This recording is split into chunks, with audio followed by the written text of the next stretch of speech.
देख रहे हैं Mumbai metro breaking news.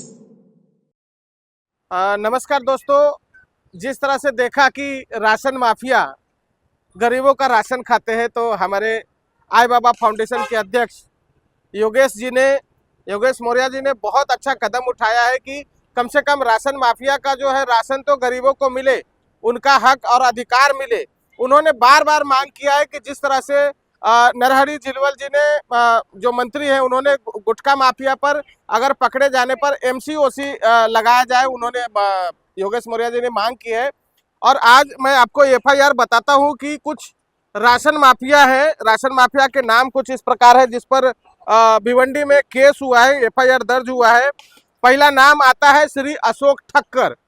Ashok Thakkar जो है, अशोक ठक्कर ने कालाबाजारी करते हुए उनके ऊपर एफआईआर हुआ है। दूसरा नाम है दिलीप ठक्कर। दिलीप ठक्कर ने भी राशन का मतलब कालाबाजारी किया है। और तीसरा नाम है विष्णु राणे, नरेंद्र विष्णु राणे, वो भी राशन माफिया है। चौथा नाम है श्री मिनारुल सिराज शेख। तो मैं सरकार से, माननीय मुख्यमंत्री से ये मांग करूंगा कि इस तरह से जो कालाबाजारी करते हैं, गरीबों का राशन खाते हैं, उस राशन माफिया पर कड़ी से कड़ी कार्रवाई हो।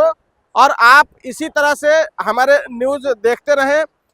और मैं आपको सबसे पहले नए साल की ढेर सारी शुभकामनाएं देकर मैं योगेश मौर्य जी से बात करता है। योगेश मौर्य जी क्या कहते हैं? नमस्कार, मेरा नाम योगेश रमेश मौर्य है। मैं आई बाबा फाउंडेशन की तरफ से तमाम देशवासियों को नए साल की अंग्रेजी कैलेंडर के हिसाब से नए साल की हार्दिक शुभेच्छा देना चाहता हूँ। आपके चैनल के माध्यम से ये बोलना चाहता हूँ कि 30 तारीख को शाम के वक्त सिंघम अधिकारी रैशनिंग के उनके कारण वहाँ पे एक बड़े माफिया मतलब मैं ये माफिया उनके कारण ही नाम यूज़ करता था। ये माफिया बड़े पैमाने पे जो काला बाजारी करते थे, उनको वहाँ पे पकड़ा गया है।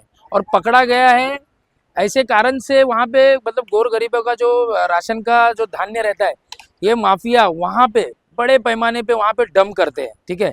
और वो बड़े पैमाने पे जो डंप करते हैं, जो मैं वारंवार नाम लेता था, दिलीप ठक्कर, अशोक ठक्कर और राजू केसरानी करके, ये माफियाओं का नाम मुझे मालूम पड़ा है, ठीक है। और मैं आपको प्रशासन को और मुंबई पुलिस को, वो ग्रामीण पुलिस भिवंडी को ये बताना चाहता हूँ, थाने पुलिस को भी, कि इनके एक ही गोडाउन नहीं है और बड़े बड़े गोडाउन है और इनको किसी का खौफ नहीं रह गया है। और मैं प्रशासन और पुलिस से और राशनिंग अधिकारियों से भी, इनसे भी रिक्वेस्ट करता हूँ कि इन पे, पुलिस प्रशासन से खास करके, और मैं ये बोलना चाहता हूँ कि इन पे ना मौका जैसा एक्ट जो है वो लगाना चाहिए। क्यों? क्योंकि ये माफिया है ना, ये यहाँ ही थम रहे नहीं है, ठीक है। बंद बिल्डिंग में इनका गोडाउन आता है, तो मुझे बताइए मतलब इनकी मानसिकता क्या है, मतलब और कितने वहाँ पे ब्लैक धंधे करते होंगे, इसकी जांच क्यों नहीं की जा रही है। और ये माफिया, मैं बोल रहा हूँ, ये कहाँ थमने का नाम नहीं ले रहे हैं और बड़े पैमाने पे ये काला बाजारी भी करते हैं। काला बाजारी का पैसा किस प्रकार ये लोगों को, कई पत्रकारों को फंसाने में या किसी को क्या क्या धमकाने में पैसा वेस्ट करते हैं, ठीक है। बड़े बड़े माफिया, ये माफिया इसी कारण के नाम से माफिया गया है कि ये गोर गरीब का धान्य मान पूरा खाते हैं, ठीक है। तो धारा जो लगाए गए हैं, तो मुझे ये बोलना है, ये माफिया कहाँ थमने का नाम तो ले रहे नहीं है, ठीक है। तो माफिया कौन कौन है और कहाँ हुआ है, 1 मिनट में आपको बता देता हूँ, ठीक है। पहला आरोपी है अशोक ठक्कर, दूसरा आरोपी है दिलीप ठक्कर, नरेंद्र विष्णु राणे, मतलब उनका नाम पूरा ये नहीं मालूम है, पर यही नाम है, एड्रेस नहीं है। मिनारुल रियाज शेख, 40 वर्ष, मूल गाँव इस्लामुनिंग, ऐसा कुछ है, मतलब पश्चिम बंगाल के हैं, ठीक है। तो भिवंडी पुलिस ने, वो भिवंडी के वो रीजन के लोगों ने, जो राशनिंग अधिकारी ने बहुत अच्छी कार्रवाई की है, तो उनका मैं पहला अभिनंदन करना चाहता हूँ कि ऐसे कार्रवाई के वजह से कहीं ना कहीं ये माफिया शायद से थमेंगे, ठीक है। और गाड़ी मिली तो मिली, कौन सी वहाँ पे गाड़ी मिली है, अपने जो राशनिंग की गाड़ी रहती है जिसमें जो ट्रांसपोर्ट किया जाता है, वो गाड़ी में माल मतलब वहाँ पे डंप किया जा रहा था और बंद बिल्डिंग थी, ठीक है। पूरी तेरी बंद बिल्डिंग में, कंस्ट्रक्शन की बिल्डिंग थी, वहाँ पे इन्होंने गोडाउन लिया था। मुझे बताइए, और ये जो केस है, इन पे जो कलम डाले गए हैं, इसमें 420 भी डालना चाहिए। ये अपने सरकारी अनाज के साथ, मतलब ये शासनाची फसवणूक के लिए, मतलब सरकार की इन्होंने फसवणूक की है, ठीक है। तो इन पे 420 भी डालना चाहिए। प्लीज़ मेरी एक रिक्वेस्ट है कि आप लोग इन पे कलम भी बढ़ाइए। ये जो कलम है, ये मुझे नहीं लग रहा है, क्योंकि ऑलरेडी ये माफिया, ये ऐसे कितने केसेस है दिलीप ठक्कर के ऊपर, आप उनकी भी तो जाँच कीजिए। मैं मुंबई कमिश्नर को बोला था, तो मुंबई कमिश्नर साहब ने वहाँ के एसीपी साहब को कांदेवली एसीपी साहब है, उन्होंने भी बुलाया। मेरे स्टेटमेंट में ये सब माफियाओं का कहाँ कहाँ क्या क्या है मैंने वहाँ पे सब लिखित में ये किया हूँ, मेरे जवाब में मैं वहाँ पे दिया हूँ। भुजबल साहब से और योगेश कदम साहब से भी इनसे अच्छी मदद मुझे मिलते रहती है, नो डाउट।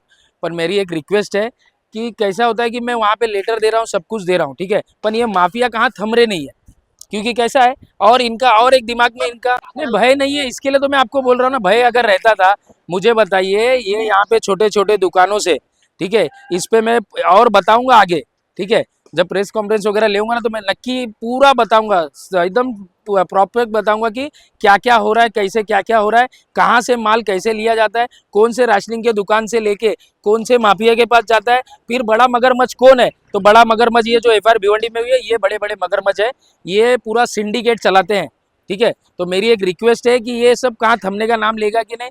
और मुंबई कमिश्नर जो है देवेन भारती सर, उन पे मुझे पूरा भरोसा है और उनके पूरे टीम पे भरोसा है और मुंबई पुलिस पे भरोसा है कि ऐसे माफिया पे कड़क से कड़क कार्रवाई करेंगे। और मौका जैसा एमसीओसी एक्ट जैसा इन पे जब तक लगेगा नहीं, जैसा गुटखे पे लगा है तो इस पे भी लगाइए, ऐसी मेरी रिक्वेस्ट है।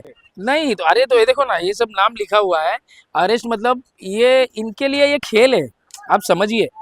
ये दिलीप ठक्कर के ऊपर आप एफआईआर चेक कर सकते हो, कई जगहों पे दिलीप ठक्कर और ये इनके साथीदार, ठीक है। और एक माफिया है, मतलब वो क्या, मतलब बहुत बड़े पैमाने पे, और इनके जो है राजू केसरानी वगैरह करके ऐसा नाम सुना हूं मैं, ठीक है। तो इनकी जांच कीजिए ना, इनके ऊपर एफआईआर राशनिंग के रिलेटेड है ना, तो गुटखा के रिलेटेड जब किस पे हो रहा है तो उनपे मौका डाल रहे हो या एमसीओसी डाल रहे हो, इन पे भी डालिए, तो कहाँ पे लगाम लगेगा ना।